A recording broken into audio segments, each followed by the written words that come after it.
I want to ask you about 1973's Desperado. That has Tequila Sunrise. It has The Outlaw Man, which is one of my all-time favorite Eagles songs. It also has, of course, the title track. This is a concept album that was put together by Don Henley and Glenn Frey. What was that concept about? There's a true story behind that. And also the song Desperado, which I believe Don Henley started to write about 4 or 5 years earlier about a friend of his. Yes, he started off writing it sometime earlier, really about a friend who was irritating him a bit, and hence the opening line, "Why don't you come to your senses?"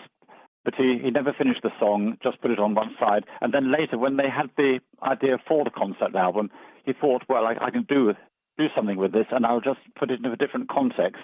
And he found it fitted perfectly into this idea that they've got about making an album based around the story of a Wild West outlaw gang called the Doolin Dawsons. Now, these are real people who lived around about the 1890s.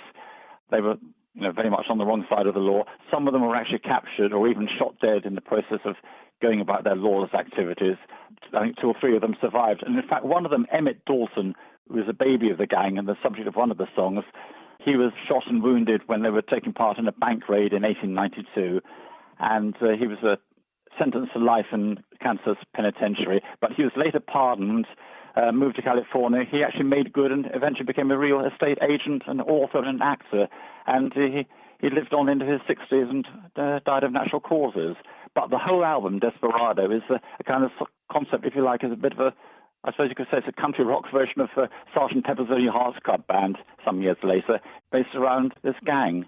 This has got some wonderful songs on it that focus around the story. And I think in particular, one track which really stands out, which sounds nothing like the rest, is Out of Control, which sounds almost like a punk rock song before its time.